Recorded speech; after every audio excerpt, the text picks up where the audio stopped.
Keep yourself in the loop of everything football on the Golden State Media Concepts Football Podcast. The latest news on and off the field, be it college football, Big Ten, SEC, Big 12, Pac-12, ACC to the NFL. We've got you covered. Listen to the Golden State Media Concepts Football Podcast.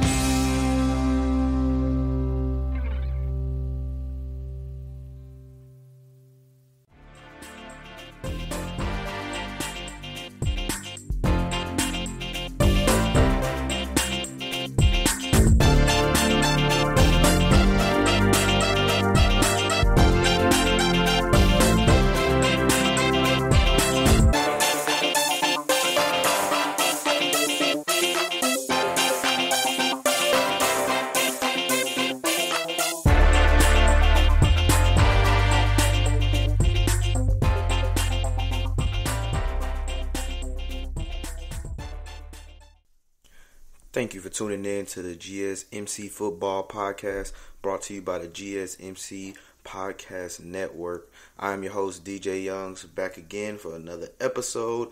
Super excited as usual. Good morning, good afternoon, good night. Hey, this is a podcast. You can listen to it at any time, any place, anywhere. So you know I love to just say everything that I need to say in order to cover all salutations. Greetings to everybody, okay? Now, y'all know what it is. It's been a busy week. Just like if you listen to the last episode, there's so much news to get out there. I always like to start off the show with what I call new news. Very simple name. New news. Get that out. So being that a lot of people getting signed, that's the majority of that information. There also is some big news on new TV deals that I'll go over, as well as things that might be going on in Houston with Deshaun Watson, of some things that came up. So I'll touch on those. As of today, so March the 21st, as I'm recording this, I'll give updates on who's left on the free agency market. Big names. There's a lot of well-known players still out there. Then I want to get a little exciting. I want to rank the top 20 quarterbacks going into this season, not counting the people that could be drafted or anyone stuck in free agency, just the individuals that are on teams that played last year that are going into this year. I will rank those. I'm trying to do something every episode now, moving forward over each position. I'm starting off with quarterbacks, mainly because I want to pique your interest. I was going to hold it toward the end, and I was like, you know what? No, I want to see what people agree with, what they disagree with, if you like my idea or not, and also give you where they rank just in general by, Pro Football Focus and people that really do analyze it now. But this is one I put together myself. And last, I wanted to bring you back for another week. Fun facts, football facts, because that was really entertaining. We learned a lot. I want us to learn some more, all right? That's how the show is going to go today. Just also another heads up is these podcasts that I'm putting up are clearly, days in between each other. A lot happened within those days. And if you're listening to this, I know you're a sports fan, so you might know some of this stuff. And what I do is I take my notes as information is released. So it is in timeline order of when this information came out, starting back on my last episode that you guys heard on Thursday. All right. So just to kick it off, I'm going to start off with the Patriots-Texans trade. Texans got offensive tackle Marcus Cannon, a 5th-round pick and a 6th-round pick. Patriots get a 4th-round pick and a 6th-round pick. That's a good pickup. As I go on, you'll hear more of what the Texans are doing as far as being in their backfield, which makes sense on why they need to strengthen their offensive line. All right. Excuse me. Also, Patrick Chung, a longtime safety for the New England Patriots, has retired.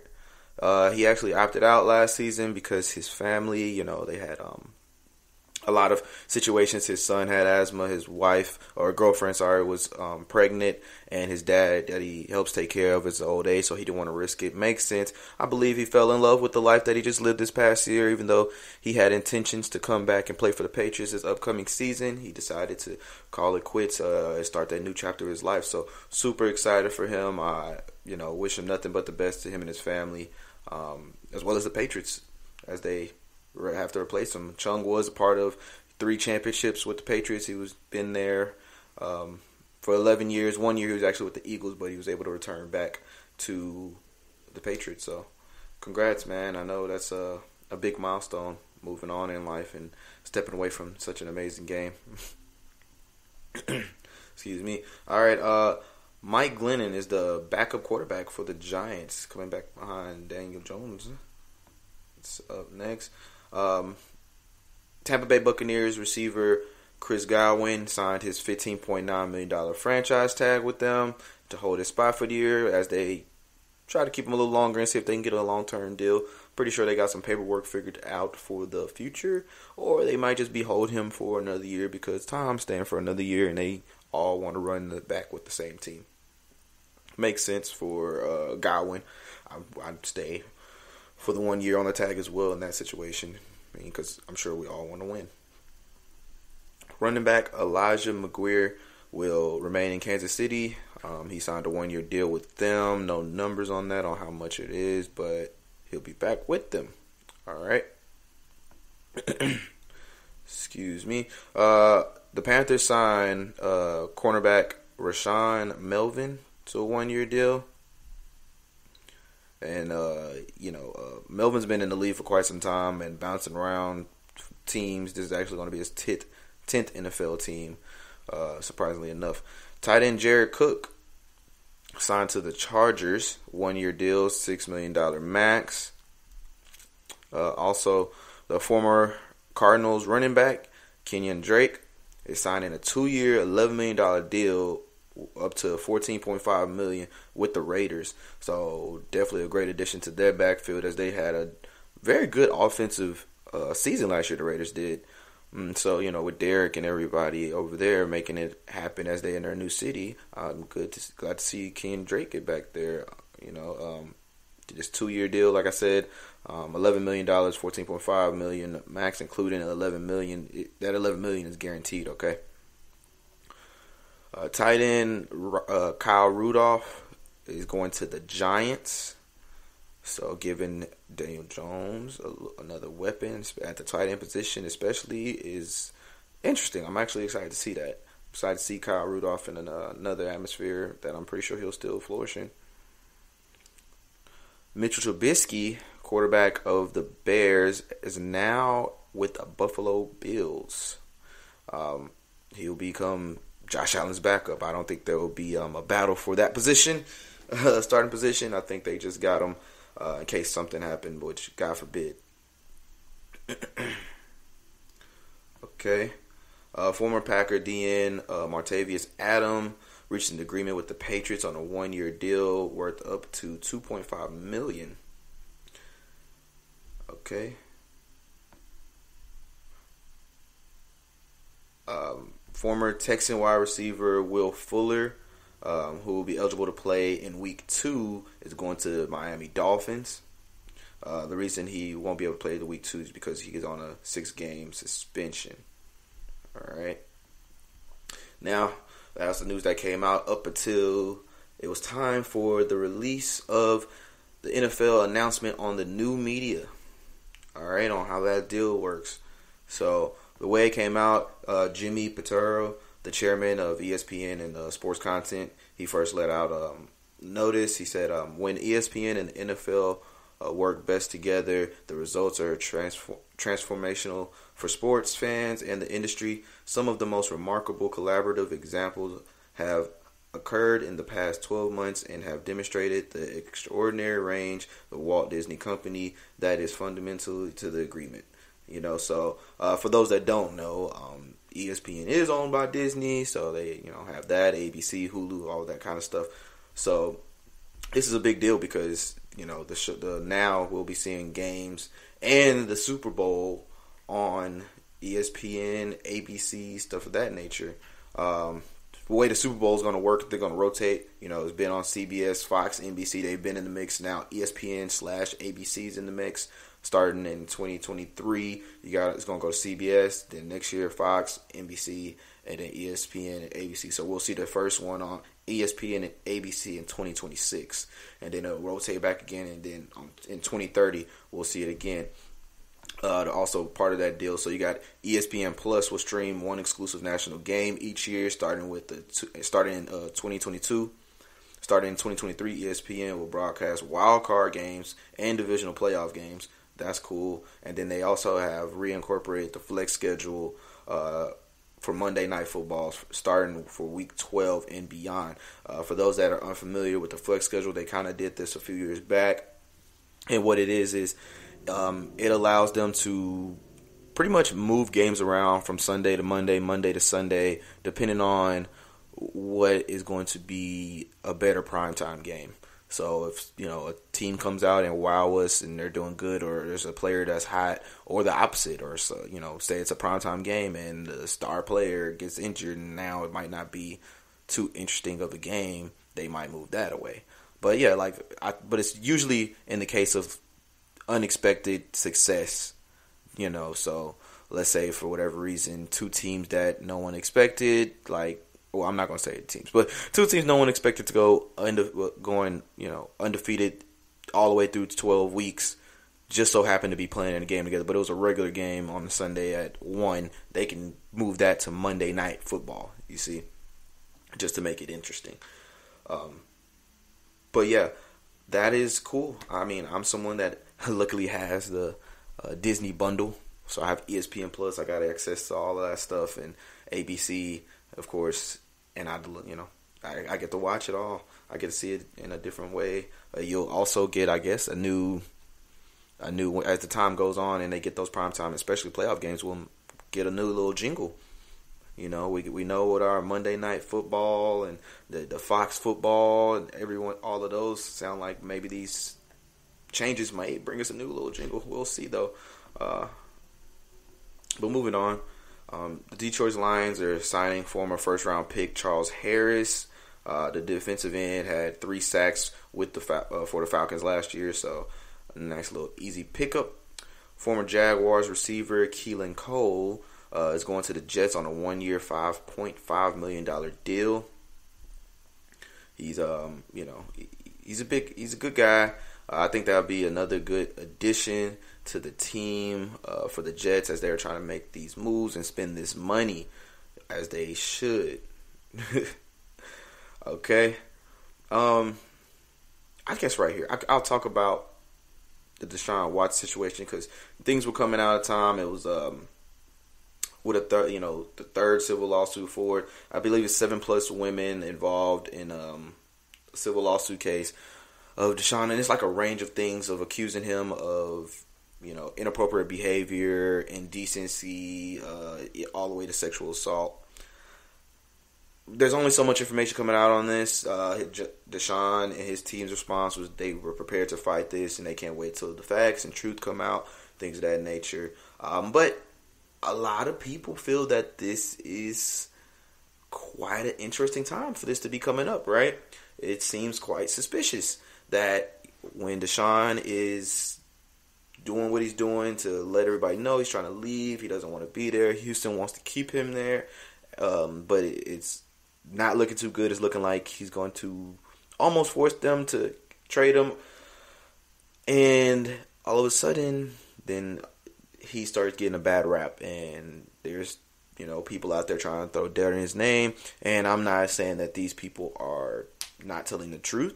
I believe in everyone should be listened to, especially when it comes to a crime against them. But I believe that we all should believe the facts and, take a close eye look at evidence when more information come out. Because as of right now, it's all just words. I know the lawyer that got with these women to help them submit this lawsuit, he did mention that he's trying to get a grand jury to be a part of this situation.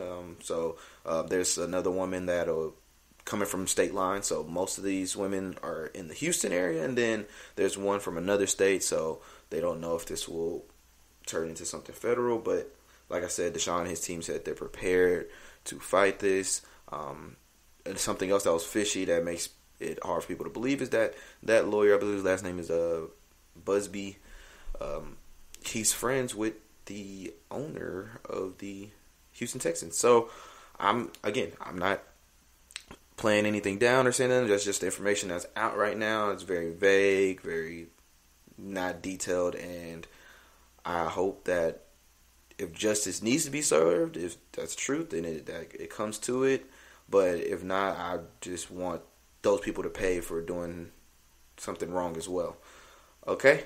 But that's all I got on that. Not too much to get into. Like I said, not too much information to come out. It's going to be a little process. But the NFL also said they are looking into it and investigating as well. So I'm pretty sure we'll get the truth when it's going to be 3 different sides involved. Okay? All right. Former Jets wide receiver Rashad Perriman is signing with the Lions on a 1-year, $3 million deal. Okay, he now will play for the same team that his dad Brett started for, which is cool. Former tight end and Chargers cornerback Desmond King to the Texans on a 1-year, $3.5 deal. It's a lot of 1-year deals. Sometimes I'm like, are they? When you hear people doing these 1-year deals, is it just because they don't want them more than a year, or are they just trying to do it, money-wise, can't really afford long-term deals? I mean, clearly it's probably both, depending on the person, but you never know. All right, so I mentioned Will Fuller going to the Dolphins earlier. His signing bonus is $9.6 million. He has a base salary of $990K. $990K, sorry, with incentives of up to $3 million. So pretty decent deal for him. I've mentioned last episode that I'm not really sure where Will Fuller stands as far as receivers in the league, just because he's been injured so much. He made big plays, but most of those big plays was when Hopkins was still with Houston, so he, was a pretty big distraction. But who knows? We'll see. I'll keep up to date on that. All right, safety LaMarcus Joyner is going to the Jets on a 1-year deal worth up to $4.5 million. He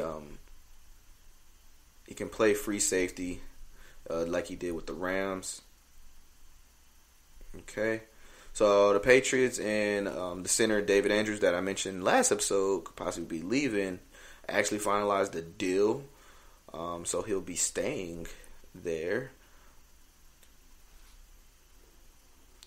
Colts quarterback Carson Wentz receives a $10 million roster bonus from Indianapolis Colts, which, was interesting that he got it this early, being that he just got there. No. Okay. Dean Isaac Rochelle signing with the Colts on a 1-year, $2.5 million deal. Goes up to $3 million with incentives. All right. Also, Justin Simmons, the Broncos safety, he's coming to a closing deal with them. They agreed to 4 years, $61 million, which includes $35 million in guaranteed money. So a huge deal for him. Someone they plan to keep around for a long time, which is great. Very exciting. All right. Former Chargers offensive lineman Cole Toner reached an agreement with the Texans for a 1-year deal. So, they just out here sliding those ones out, like I mentioned. The Steelers will be releasing cornerback Steve Nelson to seek he's allowed to seek a trade. He just now turned 28, and he's been, top cornerback in the league. So, definitely going to see where he's going to end up. Former Patriots linebacker Brandon Copeland is signing with the Falcons on a 1-year deal. Former Colts linebacker, Anthony Walker is signing a 1-year deal also for $3.5 million with the Browns. Juju Smith-Schuster is back with the Steelers. I've been saying I don't know where he's going to go, but usually as we notice, when it's quiet and it's not like, oh, somebody hurried up and jumped on anyone, then clearly that means that they are not going to, go anywhere, which is what we've been seeing here take place. Juju Smith-Schuster, he turned down more money on a multi-year deal from the Eagles, though. He decided he wanted to stay with the Steelers. The Eagles was a secret. It was kept on the low, like I just said. So that's why we didn't know much about it. But he loved Pittsburgh, and he said he loves the fans too much to leave. So that's why he is back with them. But I believe it's just a 1-year deal. I guess until they figure out how to extend it, how to make it a bigger deal for him that works best for all parties involved. All right. Bengals have agreed to trade quarterback Ryan Finley to the Texans. So, guess he will be another backup possibly, or someone else battling to get the position in Houston, because we don't know where it's going to go. Oh, sorry. That was terrible. But, hey, Juju Smith-Schuster's contract was actually a $7 million bonus and a $1 million salary in a four void years. So that's why it's really just that one. All right. Former Lions cornerback Desmond Trufant is signing a one-year deal with the Chicago Bears. Sorry. So a trade between the Bengals when they trade Ryan Finley and the 7th round pick to the Texans. They got 6th round pick. And they got the 6th round pick. Yeah, sorry. Again, like I said, these are in order as they came in, so it seems a bit interesting. Now, it gets a little bit better as we get closer, all right? So, you got Vikings free safety Anthony Harris signing a one-year, $5 million deal with the Eagles. He moved on. Chris Carson, running back, no longer on the market. He re-signed in Seattle. 3 years, $24.6 million deal with some void years in there. Real confused on these void years, but apparently it's just a loophole they're using to stay under the cap. Oh, sorry about that. All right. Also, running back Philip Lindsay signed with the Houston Texans. Like I mentioned earlier, the Texans were making moves in this backfield that were not all the way expected. So the Texans signed him for 1 year, $3.25 deal, includes $1 million guaranteed. The Texans now have in their backfield Philip Lindsay, Mark Ingram, David Johnson, Dontrell Hilliard, and Buddy Howell. That is interesting, right? I'm not sure what they're going to do with that. I don't know if they're using them for trade pieces or what, or if they just really want a very diverse option for their backfield. All right. The Bears released Kyle Fuller, the cornerback. There was no trade that came to, but he is free to sign anywhere. And the most recent news, pretty exciting one for, I guess, if you are a Giants fan. The Giants signed receiver Kenny Golladay on a 4-year, $72 million deal, up to 76 with $40 million guaranteed. So that was pretty much the most exciting one in the last few days. Golladay was a big part of what the Lions were doing out there with Stafford, but now Matthews moved on. He's in a new place, which, by the way, if you haven't seen Matthews' thank you video, it's not a goodbye video, it's a thank you video to Detroit. You should check it out. It was very touching. If you're a football fan, it makes you just get excited for the game to come back, watching teams like the Detroit Lions not win the game, then come back and make it to the playoffs, and that triumph of watching him and his highlights with Megatron. It was very touching and loving. I liked it. So definitely check that out. Those are the new news. All right.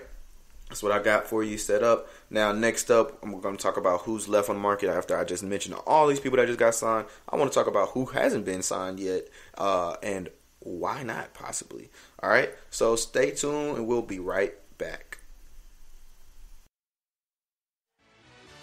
Are you looking for help for your fantasy football team? Check out the GSMC Fantasy Football Podcast. Get today's best advice on who to start, who to sit, even who you should draft. From sleeper picks to red-hot lineups, they got it all covered for you. That's gsmcpodcast.com/fantasy-football-podcast. We'll cover traditional leagues, dynasty, PPR, even IDP leagues. When you need fantasy help, there's just one show to hit up. Don't forget to like them on Facebook and follow them on Twitter. Visit gsmcpodcast.com for more info.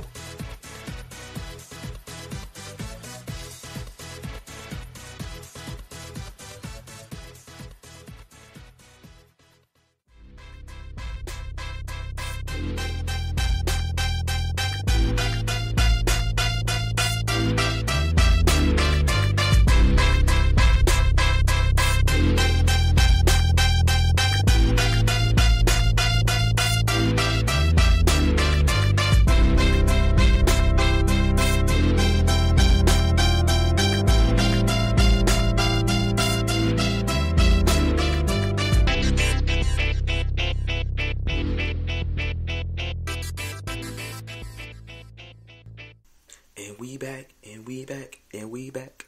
Hey, welcome back to the GSMC Football Podcast. Hope you enjoyed that quick little break.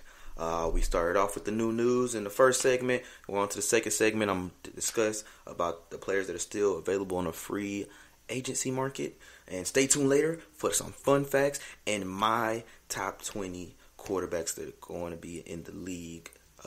Veteran quarterbacks, not the rookies. Can't speak for them. I do have high expectations about some of them, and we'll talk about that later at a different point. But, hey, let's get into it. Who is left out there? Well, as reported last episode, the Chiefs released not one, but two of their top O-linemen in Mitchell Schwartz and Eric Fisher. Both have not been picked up by a team now. Both had their injuries. Schwartz, for example, never missed a game until this past season. So, he's good for it. And he, made sure he showed everybody that he was worth it. And then Fisher was literally a number one overall pick in 2013. So it also caught him by surprise as, he had his injuries with his torn Achilles. The injuries happen. We all know this, right? They come, they go. There's plenty of doctors that are invested in the league, on the teams, to make sure that people are good to go or on the right track. I believe that both of these individuals still got it in them, for sure. Being at the start of this season, Schwartz would be 32, Fisher would be 30. Still pretty young, strong. I'm not sure why they weren't immediately picked up. I guess, they needed to have some evaluations done. Coaches and staff need to put them out there. But I know there's teams out there that need these guys. O-linemen are important, as you hear me say possibly every episode I've done so far. They're literally like top 2, top 3 most important positions. Of course, the quarterback, and then I believe I'll put O-lineman next. So, yeah, top 2, very important. Do not overlook these guys. Your team will not be good if you do not have good linemen. Okay, it's just not possible. I don't know how else to put it other than it's like having a bike with no pedals. Like you're setting yourself up for failure. All right. So those two guys, I'm not saying they're going to be a package deal to go anywhere. Just that since they both came from Kansas City, we've seen the production that the team has had, the success they have had, along with these individuals. Did they still make it to the Super Bowl without them due to the injuries? Yes. But could they have done what they did last year? Should they have been out there being able to protect him? Because we've never seen Patrick Mahomes get so beat up in a game ever. So that just shows how important those individuals are in Schwartz and Fisher. So hopefully you get to see them somewhere else. More important linemen. Alejandro Villanueva. He played with the Pittsburgh Steelers. It's very confusing on why someone else like this at this caliber, again, like I said, has not been picked up yet. He turns 32 at the beginning of the season. Now, not to say that for him specifically, but I did mention in the last segment that, usually when we don't hear anything, it's just because that the team is still, like the Pittsburgh Steelers in this case, are still trying to figure some things out and probably try to keep him.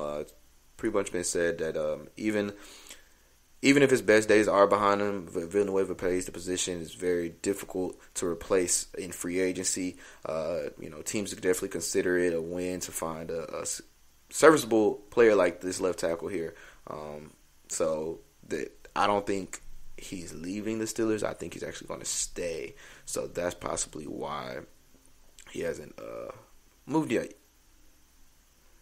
All right. So next up, I got Trey Turner, the guard. He played with the Los Angeles Chargers. And yes, he has moved away from two teams in the past 12 months. But he was still named 5 Pro Bowls before his age of 27. He's about to turn 28 by this next year. So that just tells you he is clearly someone that is good on the field. I don't know if there's something else more to it, maybe in the background in the offices, that why these teams are moving on from him or what. I'm not 100% sure. Richard Sherman. Okay, Richard Sherman, cornerback. Legion of Boom, former member. He still hasn't signed a deal anywhere. He has the option in San Francisco to move around. It's probably going to be, year to year. If he does stay there, it'll be 1 year. If he goes somewhere else, I'm pretty sure it's going to be a 1 year deal. He turns 33 before the season starts.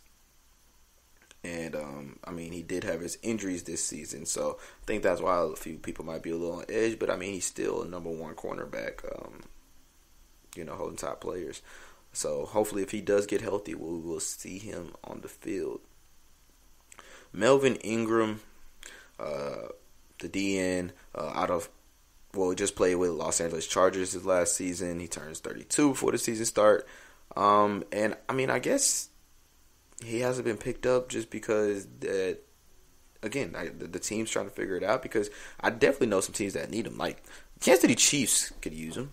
I think that would be a good team for him to go to. Why not pick him up? They can, afford it as well. This guy, gets in the backfield, disrupts offenses, disrupts quarterback. He has some block throws on his hands, so he's very good with his hands. We'll see where he goes. Next up, Jadeveon Clowney, another DN, played with the Tennessee Titans, but he also just been moving kind of from team to team, trying to find a home. He's still young, just turning 28, but he's had some weird years. He recorded 3 sacks in 13 games for the Seahawks in 2019, and then, that didn't happen, so then he moved on to Tennessee, and he didn't record a single sack in 8 games before, he got his knee injury that ended his season. He brings pressure on 10.9% of his rushes, which is good for number 10 in the league, and that's, a reason to get him, I guess, right? And that kind of stuff, you just got to put him in the right situation. Eric Wilson, linebacker out of Minnesota. He will just be turning 26, so very young guy. He went from, being a real big backup to a 15-game starter in 2020. He filled in for Anthony Barr, so he was able to show what he could really do and get out there and, be successful with that team. So he does have enough, credibility for him to go somewhere. But I guess we're just waiting to see. He had 122 tackles and 3 interceptions, really putting him out there. Someone else that I'm surprised that scouts are not out there really talking about, really getting on. Adam Humphries, the receiver out of Tennessee. I'm saying out of, like, they're coming out of college and stuff, but I'm talking about the teams they played for in 2020. So the Tennessee Titans, young guy, still in his 20s as well. He just had 2 very disappointing injuries that shortened his season in the past year.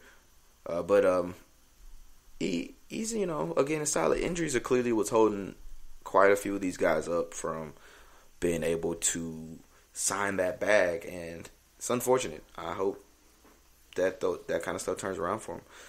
Another receiver that has not been signed is Golden Tate. Golden Tate played for the Giants last year. And he'll be turning 33 before the season starts. I don't know if it's the age here. Like, as we can see, we're not talking about anything crazy like 38 or anything. But when it comes to receivers and DBs, it seems that when they start getting in those 30s, right when they hit the 31, 32, it becomes a slight issue with them securing it unless, you're a long time player on a specific team. Then that's usually, they'll keep that going, like, Larry Fitzgerald, someone that belongs in that city, stuff like that. But Golden Tate, solid player. He was able to, get them a couple touchdowns, get some good touches in with the Giants this past year. But as we just, heard about the deal that I said in New News today with Galladay, hey, guess they moving on. All right. Another receiver, T.Y. Hilton. He has not officially, got anything. He played out his 5 years, $65 million extension with the Colts, and that time is up. And he's still young enough for, at least, another contract somewhere, just, a 1 year, or maybe even a 2. I'd say a 2-year. He's good for a 2-year. Like I said, he's about to just be 31 before the season start. And he'll be able to get it done. He's a great third down kind of receiver that'll get you moving and things of that nature. I think the only thing holding people back is, trying to see if he can still make it happen. He has fallen short of the 1,000 receiving yards in 3 of his past 4 seasons. But like I said, they got new management as a quarterback in Indianapolis. Maybe that might change it if he stays there, or if he goes somewhere else. You can use him. He can be used moving to the slot if need be. All right, next on my list, I'm going to discuss Russell Okung. There's an offensive tackle who played for the Carolina Panthers, 32, so still good age to be a big, strong lineman, holding people back, protecting the quarterback. Someone could have definitely got this easy pickup off the market if it's needed. Again, everybody I'm naming too, I'm pretty sure is going to be gone in the next week or two, though. Like I said, these are pretty big names, and yeah. But he could be moving to his 5th team in the past 7 seasons, so we'll see if that happens or not.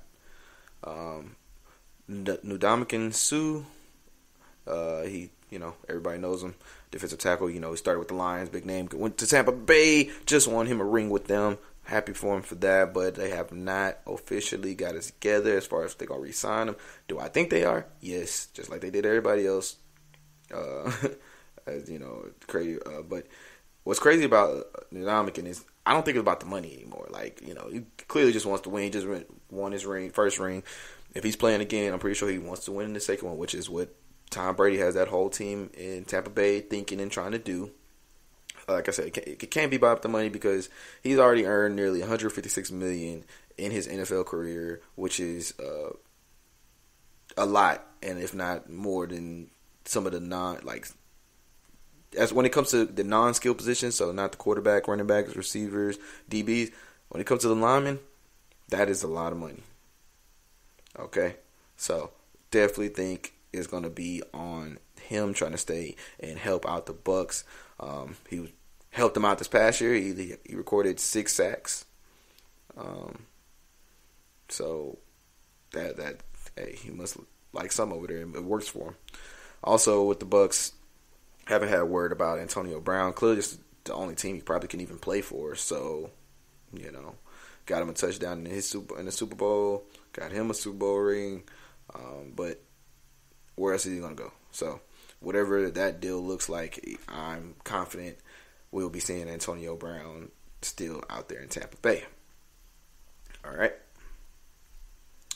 Xavier Woods. Xavier Woods was a safety for the Dallas Cowboys, who I thought was a solid safety. He's young. He's only 26. But I guess there's some other things that come into play. So the league will be forgiven for not rushing, to swoop in and collect available members of the Cowboys in 2020 defense, which ranked 26th last season in points allowed, and touchdown pass to interception ratio 3.4. But Woods is versatile. He can make a lot of things happen. He's quick. He has the hands. Why not put him somewhere out of your division, Cowboys? You'd hope, I don't know, put in a good word for him. Maybe on the Broncos, or, they just signed their longtime safety. Might need another one. Or I'd say even going to Detroit. Detroit needs that as well on their end. But we will see there. Y'all like my saying? We will see. We will see. I'm going to get a shirt. We will see. All right. Sheldon Rankins, defensive tackle that was on the Saints. Again, it's a lineman, very young, in his 20s. Put him out there. Let him fight. Let him battle. All right. He is available. Not sure what's going on. But Malcolm Butler, I want to get to Malcolm Butler. My big name.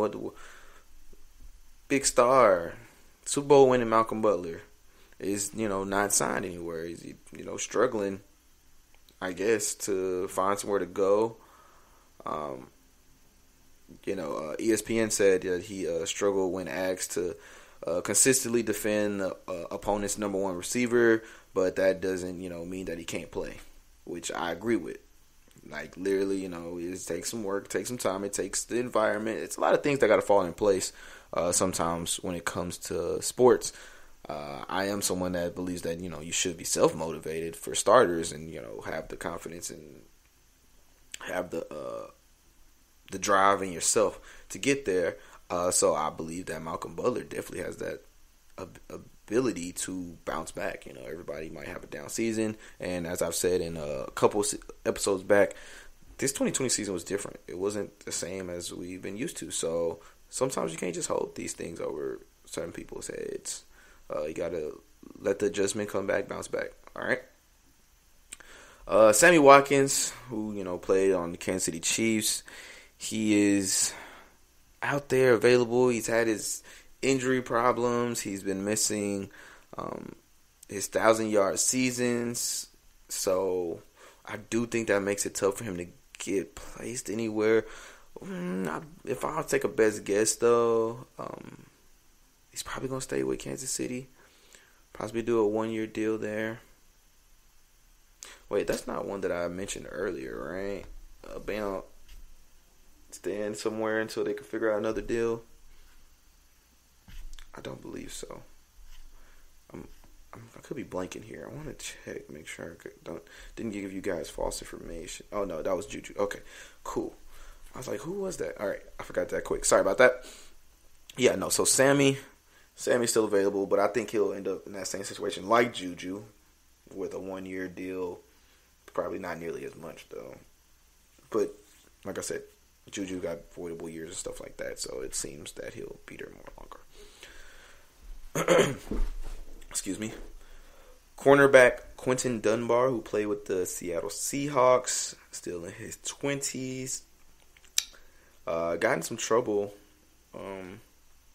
back in the day, so I don't know if that's persuading anybody, but after he got traded to the Seahawks, he got accused of robbery after his incident in Florida. The charges were dropped. Ultimately limited to 6 games because of a knee injury. With all that going on, free agency, they might not have enough film on him or that they want to see for what have you done for me lately. But he could definitely still be, ball and be out here because I know someone needs at least a backup cornerback. I see San Francisco, like I said, don't know what they're doing with Richard Sherman and if they want somebody to replace him or maybe somebody just come in behind him, make sure if the injuries start acting up again that he can move on. Carlos Dunlap, the edge rusher from the Seahawks, just played with them this past year. He's available. He's out there. I don't know if the Seahawks are going to get him back because, the cap number changed and I don't know if they can afford it, but that is a big-time edge rusher that is available. Malik Hooker, safety out of Indianapolis with the Colts. Very young, probably the youngest on this list that I've said so far, only 25 when the season started. But he's been injury-prone as well. When he tore his Achilles, and it cost him 14 games in this past season. But, Achilles injury usually take a good year. So that time has passed. Hopefully it's fully healed. I hope he's been, working hard and ready to get out there. Hopefully his management team, they're pushing him to get him somewhere, get him on the team. KJ Wright, linebacker out of the Seattle. I keep saying from the Seattle Seahawks, in his 30s.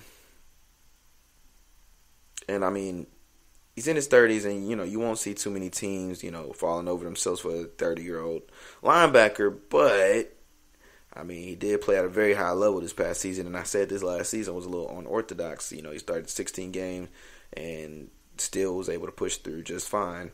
So he's there. Seahawks had a decent season, so it's not like he was detrimental, but it's there. Mackenzie Alexander, cornerback that played with the Cincinnati Bengals in his 20s, going to be 27. He started a career high 10 games last season after signing his 1-year deal with the Bengals. So I believe that they might have been satisfied with his work and be keeping him. All right, Justin Houston, edge rusher in his 30s, 32 with the Colts. As we know, he started the 16 games this season with the Colts. After he came from the Chiefs, which was a big deal there because he was like one of their top 3 defensive players, which is also why I don't think they really filled that position. And I said they should look at all the edge rushers that's there. Ingram or Clowney. For the Chiefs, they might need to get at that, or even get Houston back, someone that's familiar with how they play in the organization. All right, and Jarrell Casey, defensive tackle, played with the Denver Broncos in his 30s. Like I said, so when it comes to that and the age and then the injuries, as we can see, there's clearly a correlation between age getting up in those 30s, or even if you're in your 20s, but most importantly, the injuries. So, like, for example, Casey here did have to miss games because he had a torn bicep. These things heal. Like I said, sometimes people don't come back the same. So you can't really put it on the team like, what, that person hasn't been, selected. And it's like, well, you want to keep the teams young. You hear me talk about the young guy. And that's the reason we're talking about the ages. Because, like, think about it. Men are getting drafted every single year. All right, at varying ages, that's for sure. You be like 21, and then there's people that are a lot older, probably like already like 25 or so, coming out in the same draft class. It varies, but teams don't want anybody that can't keep up with whatever the young person is doing. That's why you've been seeing over the last, has it been a decade? Maybe not even that long. Over the last like 6 to 8 years, this slow transition on the quarterback being more of a mobile, young quarterback. We're seeing a lot of these quarterbacks be these young, fast guys that can also sling the ball, but can make plays happen with their legs. And that's becoming a trend. And you got to be able to keep up with those kind of things. You have to get defensive players that can keep up with these things and go get at them, like a T.J. Watt. All right, like someone that got the speed and the strength. It's a big adjustment. I don't know if you're noticing these changes. I'm pretty sure you've seen it over time. Just the NFL, like even coming down to rules, everything's different. The quarterback rules are not as dangerous of a game as it used to be. Still not perfect, but hey, the progress. We got to give something to that, right? Like if you're able to make things happen, great. But those are the players that I just want to recognize that are still available. All right. Next up, I'm going to tell you guys top 20 quarterbacks. All right. You're going to let me know if you agree or not. But we're going to take a quick break right here now. So be right back.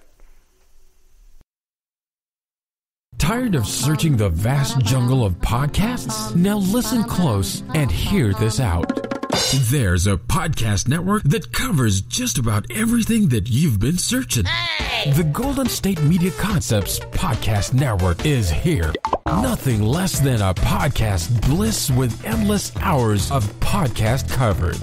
From news, sports, music, fashion, cooking, entertainment, fantasy, football, and so much more. So stop lurking around and go straight out to the Golden State Media Concepts Podcast Network. Guaranteed to fill that podcast itch. Whatever it may be. Visit us at www.gsmcpodcast.com. Follow us on Facebook and Twitter, and download us on iTunes, SoundCloud, and Google Play.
Yo, yo, yo, yo.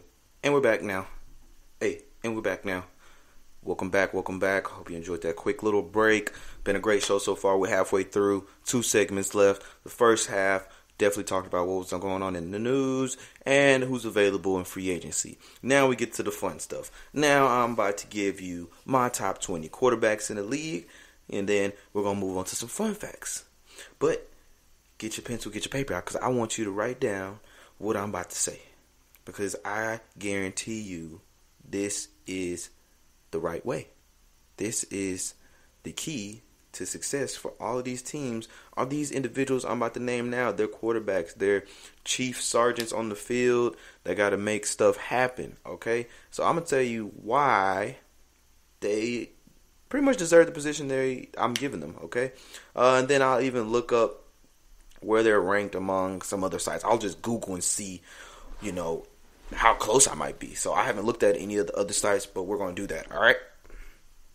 Okay, so first up on my list, starting at number 20. My number 20 quarterback may be a shocker, but this is the only person I have that played less than 14 games this season. But he came in hot, and I'd like to say number 20 on my list of top-ranked quarterbacks in the NFL as of right now, Joe Burrow. All right, Joe, what? I mean, did you not watch him? Did you not watch the games? Yes, the record was a little misleading for the team, but Joe Burrow did his thing out there, man. He was definitely on the right track for 10 games he played, and he had 13 touchdowns, 5 interceptions. That ratio is on his way to being up there with the people that are in like the top 10 because of, yards and all that kind of stuff. He did better than people like Cam Newton, who had 8 touchdowns, 10 interceptions, way better than him. Or I'd also agree that he did better than a Carson Wentz, who had 16 touchdowns but 15 interceptions in his 12 games. All right? Now, yes, that tells you that those two individuals are not on my list. Joe Burrow is above them at number 20. Now, if I was extended because they've been on it, who knows? Maybe I'll do that later. But that is number 20, Joe Burrow. Number 19. Oh, I guess I could say the teams as well, right? Number 19, he was with the Rams. He is now with the Detroit Lions. Jared Goff. All right. Interesting enough. Why Jared Goff? Why here?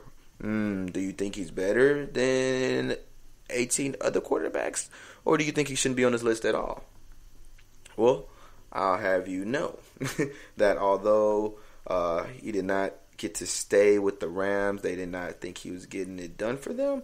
Jared Goff had 20 touchdowns, 13 interceptions, racked up almost 4,000 yards on the season in his 15 games. I believe that's a fair, situation.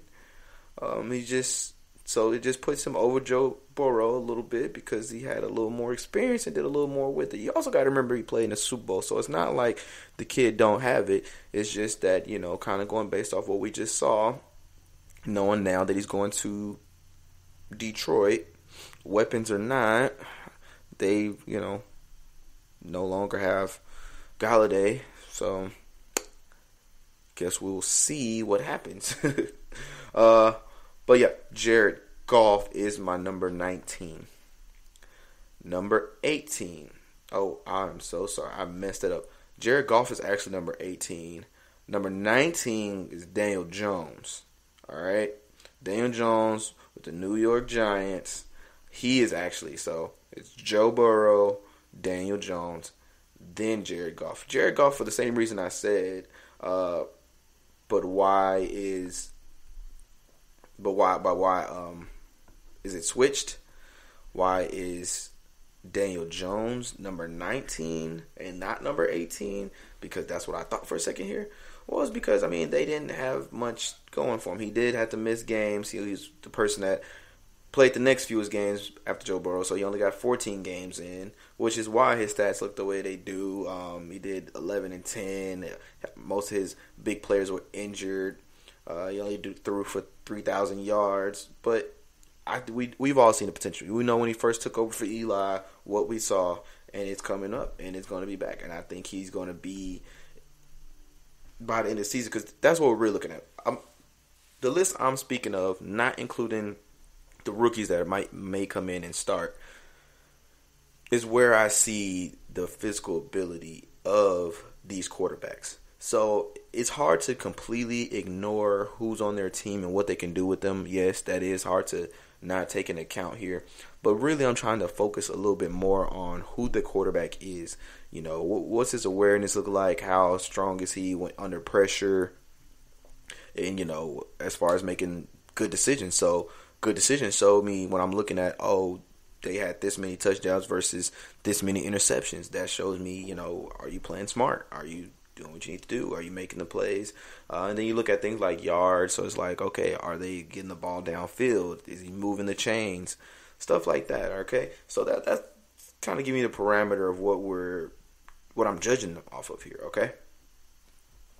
All right. Now, again, sorry for the mix-up on Goff and Jones. I'm not going to do that again. Number 17, Matthew Stafford. Matthew Stafford is someone that some people feel like may have fallen off.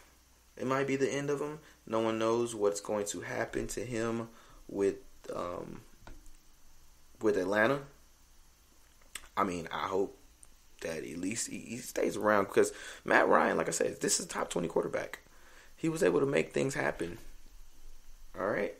Like, literally, he was in the top, which you have, again, like I said, it's hard to ignore your weapons, your receivers, because clearly some people like Calvin Ridley, Julio Jones being your receivers and making so much, you know, room after the catch or making room between defenders makes it a little bit easier for you. But at the end of the day, Matt Ryan ended off top 5 in this last season in passing yards.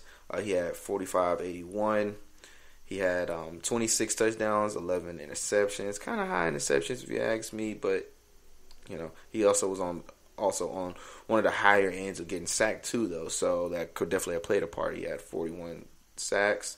Anytime you're getting up there, really past the 30s, it's tough. But in the 40s, you got to kind of feel sorry for the guys. Like, hopefully they get some more help around there for him. But still top 20 quarterback, still a Super Bowl quarterback. It's been there. We've seen what Matty Ice can do. And, you know, he still has that opportunity to make it happen for them if they decide to keep him. Number 16, Kirk Cousins. And as we get higher, these guys I'm kind of flying through because either you agree or you don't agree. I think really where we're going to get down to the meat and potatoes of how people really feel is when I get into the top 10. All right? So stay tuned for that. All right. Number 16, Kirk Cousins. Kirk Cousins in Minnesota. He, you know, he was a decent quarterback. Kirk Cousins been around for a while. Kirk Cousins got his deal. Kirk Cousins has not been to the Super Bowl. He's not taking him there. But Kirk Cousins is still a quarterback in the NFL. That says, you know, plenty. He had a solid season. He threw for 35 touchdowns. That's a lot. That's definitely on the higher end of the touchdown spectrum. 13 interceptions, but hey, it happens. He was real close on that, hitting that 40 on the sacks. He had 39, and he had 4,200 passing yards. Someone else, unfortunately, just lost Kyle Rudolph. So how will they look this season? Who knows? Is Minnesota going to even do anything different? Are they going to get more people to help out, or are they going to even stick with him for much longer? Who knows? I'm pretty sure he's going to, you know, be the starting quarterback again, but very interested to see what's coming up for him there. Number 15, Matthew Stafford. Now, the LA Rams, I might, people that may be Rams fans may think I was hating on Matthew a couple episodes when I say things like, I guess they're just putting all their eggs on one basket and really just leaning on Matthew Stafford. It's crazy because they definitely spent a pretty penny for him. But this is the thing. Matthew Stafford be throwing them dimes. I don't know if y'all be seeing him, but, you know, he got that good sidearm, and people try to say that he gets ignored because all the same things that Patrick Mahomes is praised for is what Matthew Stafford be doing. But it's just because he's been on Detroit and that quiet market with not too many weapons that since Megatron left, that's why they haven't been too big of a team and he hasn't had too big of a name. But I see otherwise. I definitely noticed those kind of things. Like I said, that I've seen those throws. I've seen those short windows that he gets that ball into. He's a good quarterback. And to be honest, I'm agree that he has made the Rams a little bit better without Jared Goff. As you see, I put Jared Goff at number 18. Matthew Stafford is above him, so would I have paid what they paid?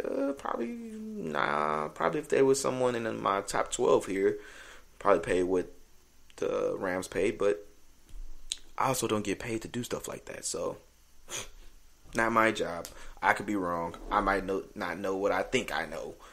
I'll be the first one to tell you that. All right, but solid guy at number 15. Hoping to watch some good games with him with the Rams.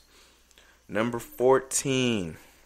You know, I kind of actually think this is where it's going to start getting a little controversial. Maybe not even top 10. My top 14 might get you guys. Number 14, with the Cleveland Browns, Baker Mayfield. Baker Mayfield had a great season as far as just team as a whole, man. I was excited to see that. I know his first year there was a little gruesome.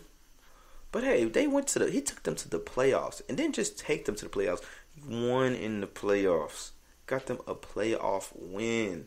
Baker Mayfield putting it in for 16 games. He didn't have high, number of passing yards. He had, 3,500, which I believe ranked him number 18 in the league out of the quarterbacks with passing yards.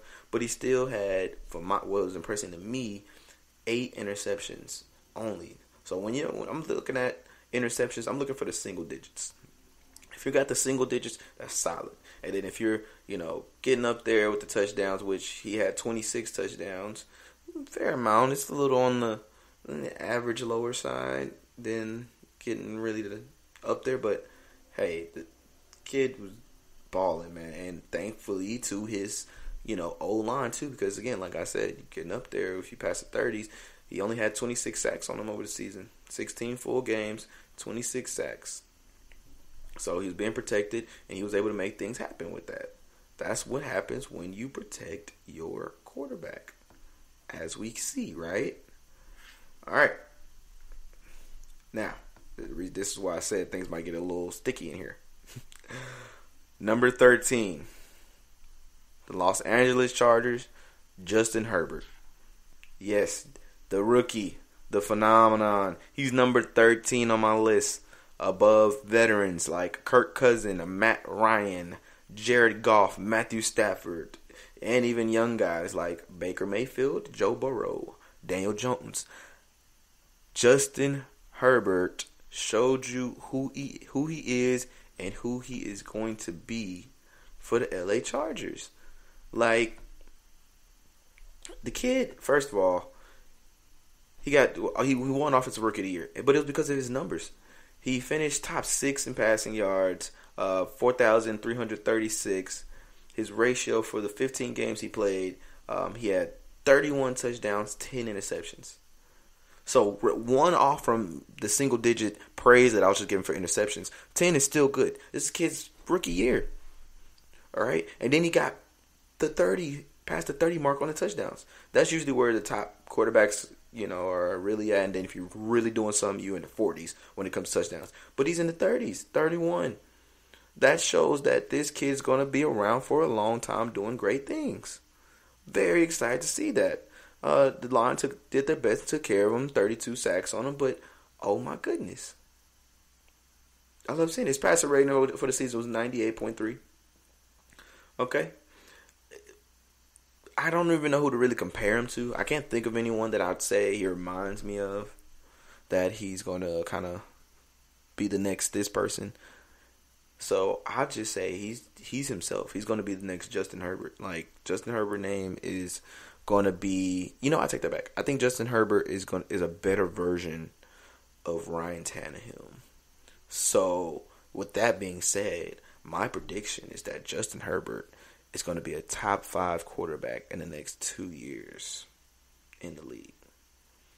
Now, don't read too deep into that, because what you thought you heard, you might not have really heard me say, because I know I still got some more on the list, and I just compared him to somebody.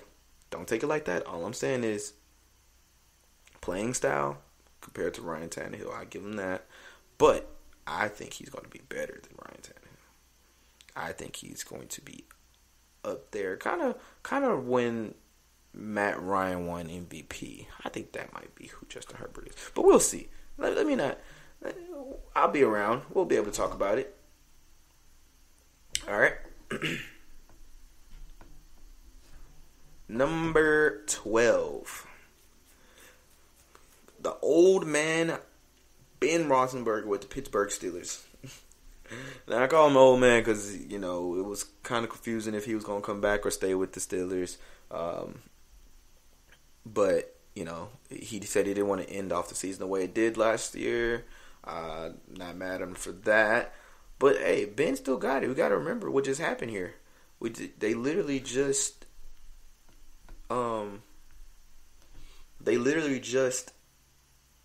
went on a longest streak that they've had on the win. Like, no one could have guessed that. I don't think anyone betted on that before the season started. He came back from his injury this year. Surprisingly enough, they went as far as they did. Just didn't hold it down once they got to the playoffs, which is unfortunate. Very unfortunate. But I think, he come back. They still have the same people they have mostly. Like I said earlier, we'll see if they'll keep their offensive linemen and intact so that they can have a decent running game. They got Juju, Claypool. He has the weapons. Defense, I'm pretty sure solid. And, hey, you got one of the best coaches in the game. So Pittsburgh is in good hands with Ben Roethlisberger. Why am I struggling on his name today? I don't know. But Roethlisberger, there we go, is definitely number 12 on my list. He was, of course, over time, it's gotten there to 12. Of course, he used to be higher, but Ben is still the top elite quarterback in the National Football League that deserves the respect, and I think everyone should give it to him. All right. Number 11. This is a good one. Are you ready? Las Vegas Raiders, Derek Carr. All right. Yes, Derek Carr. Why Derek Carr? Derek Carr, why is he this? Why number 11? Some people might think of him as lower or higher. I think this is the spot that he should be in. But I feel like a lot of sports enthusiasts out there, if you're really like, what? Derek Carr, if you're not into it, you're not paying attention to the numbers. And then if you're like, what? He should be higher. No, he should be right here. Because there's definitely 10 other better quarterbacks than him. That's how he ended up here. Okay? He threw for 4,100 yards this season, and he got the single-digit interception rating with the 9. Now, he only threw for 27 touchdowns. Like I said, you really want to get in 30 to be good. So, let's say if he threw 4 more, he might have been top 10 this season.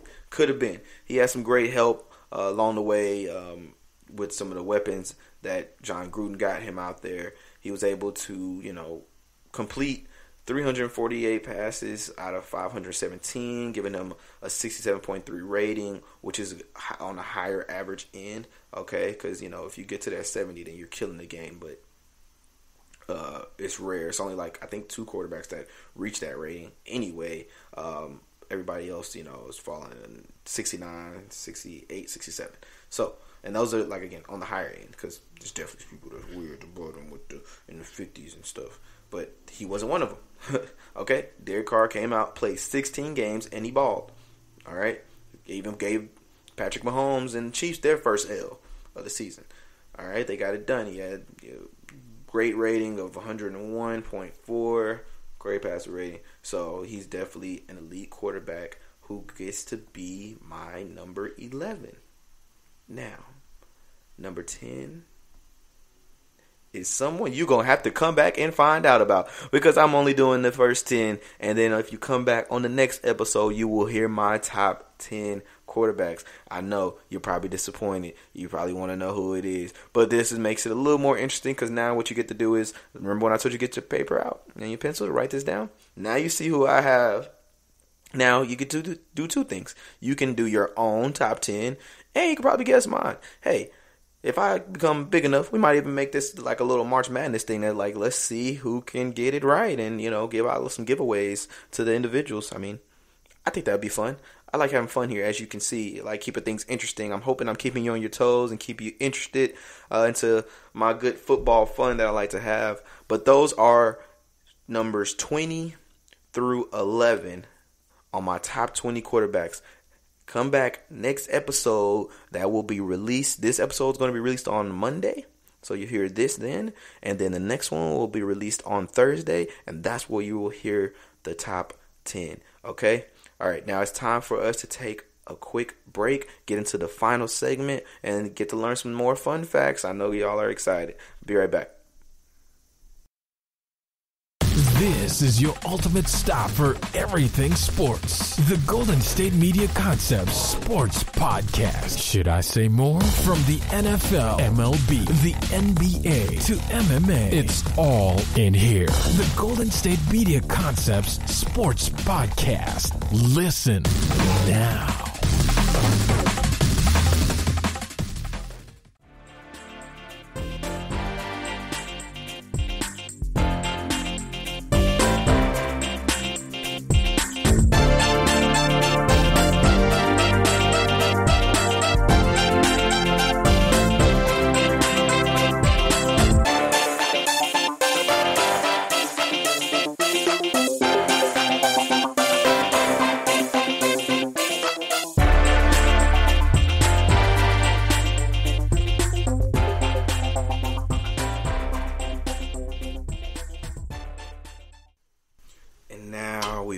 To the end. I know. Don't be sad. I'll be here twice a week still, so I won't be gone for too long. But hey, it's been a great episode thus far. Getting the news to you, letting you know what's happened in the past few days as far as players being signed. Also letting you know who's available, where they might go, who's in need of them.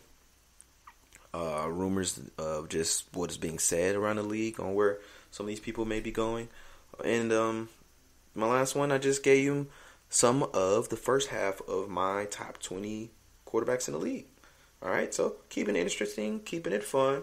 Had fun last episode, spitting out some fun facts, me learning stuff. Hopefully you guys got to learn some things you didn't know as well. And I want to do it again one more time. I also, those were more related around what's going on. So, like, recent information, recent stuff in the league. So, toward the end, like I did mention, that would be what it was. This time, I want to give a little more history, A lot of us, it is 2021, and I know there's probably, like, rarely any people that are listening to this for sure, but that watch football that were there when it first started. Okay, so just want to kind of let you guys know a few things that you might not know. All right, let's kick it on off now. So let's see. I'm going from a site. It's called the Athletic Connection app. Connect app. Pretty cool stuff. Had some good history information on here. Like I said, I only made sure it was legit first, and then I'm gonna give it to you guys to make sure that I'm not giving out false information.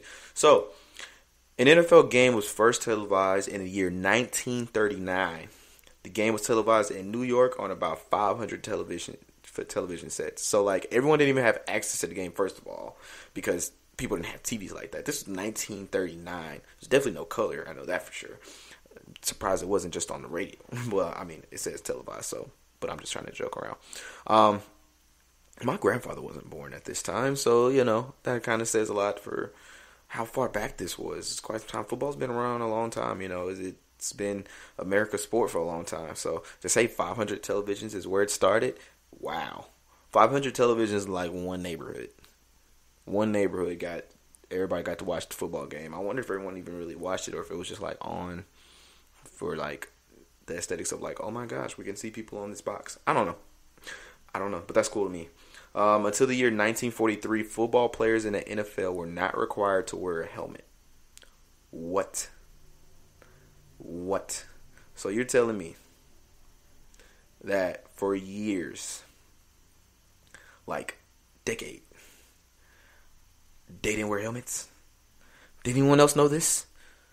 And we're sitting here talking about all the dangers of football and all that kind of stuff. Look how far it has come to save these people's lives. Because imagine them doing all this stuff without a helmet on. The injuries would be ridiculous. We wouldn't even have superstars anymore because no one would last. All right, now this one's a fun one, a little away from the history. Except for Thanksgiving, it's on Super Bowl Sunday when people in the United States consume the highest amount of food on any day of the year. People eat more on Super Bowl. So it basically ranking it's Thanksgiving, because everybody know that's what Thanksgiving is. It's supposed to be about family, but it's also about the cooking. You eat the most on Thanksgiving, and then number 2 is on Super Bowl, because you know you got to get everybody together, get the friends, everybody. You got different stuff: wings, nachos, dips, jalapeno poppers, fries, tater tots. And now I'm making myself hungry. Mozzarella sticks. Oh no, I'm really hungry now. Crap. Hey, no, but seriously, Super Bowl Sunday. To be honest, hey guys, judge me if you want to, but I'm not even that big on Thanksgiving food. So that Super Bowl Sunday, I'm way more excited about eating than even on Thanksgiving. I don't know about you guys. All right, the number of people who got married on any day in the year in the United States is lowest for Super Bowl Sunday. Every day of the year, the lowest day of weddings is Super Bowl Sunday. And do you know why? Because there ain't that many men that's sacrificing football, the Super Bowl, for their love lives. Matter of fact, football probably ruins love lives half the time, because you got the wife, you got the girlfriend, the fiance sitting there and talking to you, and it goes in one ear and out the other as you're watching the game, sitting on the couch, sitting in your chair, wherever you're at, and they come over there. Well, you hear anything I said? Yeah, baby. Well, I heard you. Yeah, fellas know the routine, and ladies listening, they know what they be having to go through now, unless they got some poor soul out there that is just not into football. Then I'm sorry to hear that. But hey, Super Bowl Sunday, ain't no wedding going. Hey, my mama could be getting married on Super Bowl Sunday. I'll tell her I'll be a little late. All right. Now, here goes another one. A 30-second long TV commercial played during the Super Bowl cost a whopping $3 million. That was in 2011. It's definitely a little bit more now. I think it's at 5, if not 6 now. Definitely up from that. But that's crazy. For 30 seconds for you to advertise whatever you are trying to show off, it costs you a lot. All right? So the NFL itself, the National Football League, had its inaugural season in 1920, right? Excuse me. But at the time, it was called the American Professional Football Association. So, if they didn't change it, this would be the APFA, not the NFL. All right? Okay. All footballs used in the NFL games come from a Wilson manufacturing plant located in Ohio, which, I guess that's just to keep it regulated, make sure everybody's using the same thing, and it's all fair all around the board. No one's flattening balls, putting any air out of them. Who knows? All right, so I know that everyone believes that there are different, the names are related, of the teams are related to the city in different ways, right? If you're really paying attention, you're like, oh, they're called this because maybe this. But contrary to what many people believe, Baltimore Ravens are not named after a bird. The name Baltimore Ravens was actually derived from a poem titled The Raven by Edgar Allan Poe, a resident of Baltimore. The team mascots are named after Poe. Did y'all know this? I knew this one, but I know a lot of people didn't realize that. They thought, it was just the bird. Like, no, it's the poem. It's a very famous, the most famous one of Edgar Allan's whole, catalog. So, get into some literature if you don't know who Edgar Allan Poe is or what the Raven is. Or if you didn't know that fact, you probably should have known that. All right. The owner of the New England Patriots wanted the team name to be the BS Patriots, as in Bay State Patriots, but the NFL didn't quite like the initials at first. The team was known for as the Boston Patriots. Well, I guess. I mean, it's all grown-ups, right? Playing. I mean, it's not what it is. It's Bay State. I don't know why that was such a big deal for the association. But, all right, whatever you say. Do you guys know where the Hall of Fame is? The NFL Pro Hall of Fame? If you didn't know, it's in Canton, Ohio, because the Canton Bulldogs registered 25 victors in the early 1920s. So, because that was the team that was making it happen back then, that's where the Pro Football Hall of Fame gets to be. All right. All right, more history. This is a good one here. If you don't know this one, you need to know this one. The Green Bay Packers are the only team to have won 3 straight NFL championships during the 1960s. At that time, the team was coached by who? Vin Lombardi. You recognize the name? We'll move on. He led the Green Bay Packers to the 3 NFL championship victories in a row before the Super Bowl era even started. The team won a total of 5 championships in 7 years. The Super Bowl trophy is named after the legendary Vince Lombardi. That's why, because he was handling his business. He was the best coach ever, for the people that want to argue if it's Bill or anybody else, at that time when football was fresh out and they was out here not wearing helmets. Crazies. All right. The Chicago Bears is the team with the highest number of retired jerseys. They have 13 retired jerseys. They have Peyton, Buckus, McAfee, Sayers, Piccolo. They have quite a few of important people out there that you can't wear numbers of. So that's number 34 you can't wear. 51 you can't wear. 41, 40, 5, 7. A lot of them. All right. Wait, didn't they do Urlacher? Is Urlacher not a retired number in Chicago? Wow. That's crazy. I guess they got to talk to somebody about that, right? I don't know. All right. So, Gale Sayers, who was the greatest admired both as a halfback and return specialist, was the youngest player to be inducted into the Pro Hall of Fame. He received the honor in 1977 while he was only 34. That was cool. All right. Oh, lost my place. Sorry. All right. The oldest person to make it to the Pro Hall of Fame was Ed Sabol. He also founded. He's also was the founder of the NFL Films. So when you see some of those great documentaries, all right. Both the NFL and the Chicago Bears got their names on the same day, June 24th, 1922. So they are one forever, I guess you can say. Let's talk about these cities. Baltimore, Jacksonville, Houston do not have any jersey numbers retired. This is due to the lack of history, clearly. Dallas and Oakland, too, have not retired any players' numbers as they don't believe in it. I guess, so first off, the Oakland Raiders are no longer the Oakland Raiders, so we're talking about the Las Vegas Raiders. And Dallas, I guess if that's how they're feeling. But Houston, used to be the Oilers before they moved to Tennessee. So then the Houston Texans came there and made that happen. So they don't really have it. Can someone be retired? Who knows? Maybe they'll do it for Andre Johnson and respect that man. Maybe they'll do it for J.J. Watts after he just left. Put some respect on his name. There's a couple people they can do that for in Houston. I can't speak too much on Jackson and Baltimore. I'm not too sure about that. All right. Until the year 1990. What? Actually, let's rewind. Baltimore, Ray Lewis, what am I? Let me check to see what year this was released. I don't know. Ray Lewis definitely should be retired number. Okay, but until the year 1990, college juniors in the U.S. were not eligible for the NFL draft. Did you know that? Yeah, because they, we got the 3-year rule now, so that wasn't a thing, though. All right. Next up.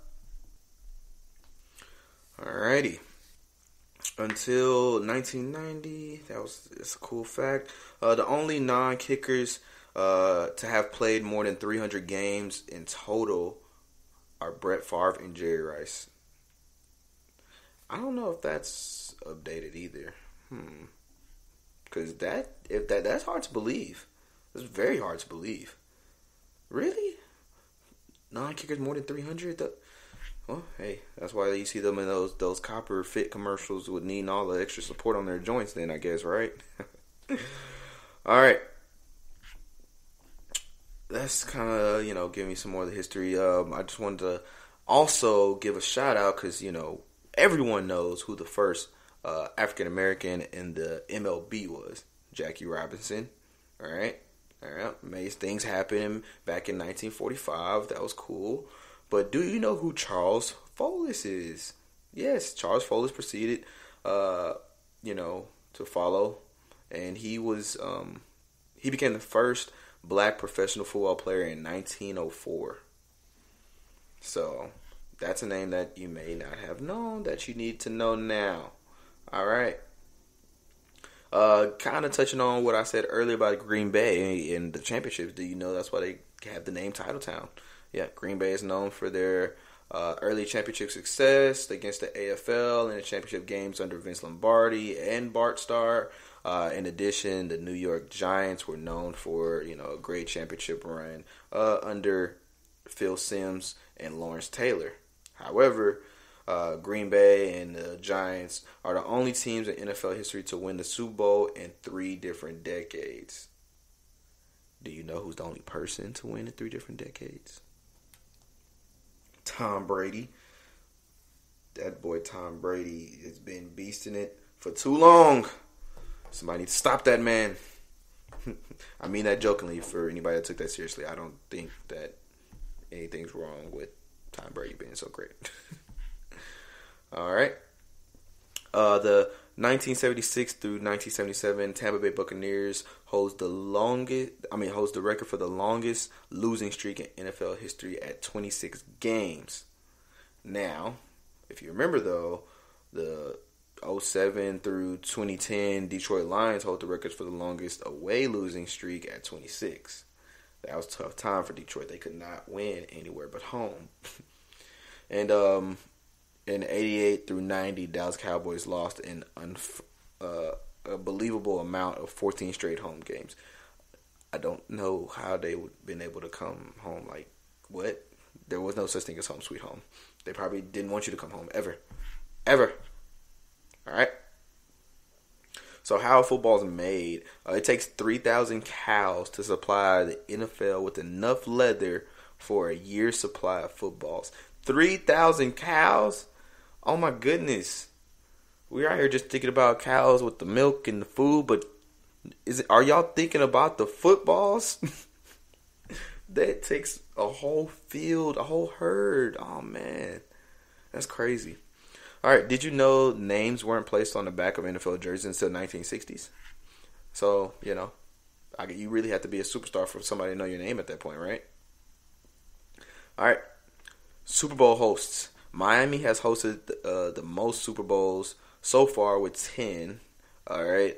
And then Indianapolis Colts and New Orleans are close second. Oh, wait. No, sorry. That was talking about the most recent that Miami held was the Colts versus the Saints in 2010. Sorry. Coincidentally, New Orleans is the close second with 9 is what I meant to say. All right. I want to go somewhere new. Get back to some of those. I feel like there was a little more fun with the more recent ones on the season. People might have a little more interest in that. So before we wrap it up, I'm going to give you a few more of those really fast. All right. So did you know the Saints have only won 2 playoff games in a row once in franchise history? Okay. No, you probably didn't. I know. So at this moment, the Miami Dolphins are the only team in the entire NFL to not have a single player currently contracted on their roster that is age 30 or over. the only team. So, I mean, if you listen to my stuff earlier, when I was talking about them avoiding players of 30, what's going on here? Are the Dolphins being, what is that called when you're against age? Like, age, I don't know. I don't know what it's called. But, dang, Dolphins, give them a chance. Those fellas can still play. It's terrible. It's just terrible. All right. So, the Super Bowl will be the 525th playoff game, or was the 525th playoff game, game in the Super Bowl era, and Brady's 45th playoff start. Will you see that alignment there? Brady will have played in 8.57% of all playoff games in the Super Bowl era. That's a lot, saying how many players there are and how many people, how many games, all that kind of stuff. Like, Brady just doesn't give anyone a break. It just doesn't let up. I don't know why. All right. There have only been 4 coaches named Matt in NFL history, and all of them coached at the same time. See if you can figure out who those 4 are. That'd be an interesting game to play. Submit it, like I said earlier. Submit it, and we'll see where we go with that. All right. The last rookie QB to win in the first game starting for the Cowboys was Jason Garrett in 1993. Ooh, there's a picture too, guys. Jason Garrett just looks crazy. Former coach for them as well. But I think a lot of fans, a lot of people are happy they moved on. Did you know when Derrick Henry rushes for 100 yards, the Titans are 16-0, or at that time were 16-0, so they're just undefeated. They're undefeated. Just give Derrick the ball. Let him run. That's it. Okay. I think I want to find one more. I'm going to check this one out first. Okay, in 1987, in his first ever NFL game, Browns running back Larry Mason ran for 133 yards and 2 touchdowns. Over the rest of his career, he had 268 yards and 0 touchdowns. So they put him in one game, he went off, and then it's like they never let him play again. It's crazy. Like, what? How does that even make sense? How is that the right answer? Someone tell me this. Someone. All right. Hold on, let me check how much time we got left. Let me wrap it up. All right. Did you know Frank Gore held the record for most regular season games played by a running back? Michael Vick is actually right-handed. He just throws with his left. For people that didn't know that. All right. Deshaun Watson lived in a home donated by former NFL running back Warwick Dunn. Maybe had a little part in his motivation, don't you think? And where am I going to cap this? I want a good one. Let's see. Something that you definitely didn't know. I got you. So, in 1960, this one's going to give you some homework. All right. In 1967, the St. Louis Cardinals quarterback Jim Hart finished 4th in Rookie of the Year voting. Okay, DJ, what's that got to do with anything? Well, Jim Hart wasn't a rookie. How did he end up in the voting if he wasn't a rookie? And when he could, So you might as well just say someone completely wrong. You could say a kicker. I don't know, but very entertaining stuff. Some more cool fun facts. Again, I'll probably do those every now and then just because, like I said, I like learning myself. I'm a lifetime learner, and football is my cup of tea. I'm assuming it's yours too if you're listening to this. And I appreciate you listening to this, which is why I also appreciate if you go ahead and take the time out to subscribe, leave some comments, definitely let us know, give us a review, and let us know what you think. We appreciate it all. Don't forget to check us out on Facebook, Twitter, Instagram, GSMC_football. All right, you won't be regretful. I mean, you're just only going to make us better. That's all it is. It'll cost you nothing. You'll be able to have enjoyment. You'll be staying up to date as we post daily, giving you guys information, and even hit us up. Like I said, might start doing some giveaways or something around that. All right. But thank you for listening to the GSMC Football Podcast. I hope everyone has a great week. Good morning, good evening, good night, whatever point of day you are while you're listening to this. I wish you the best. Thank you. Have a good one.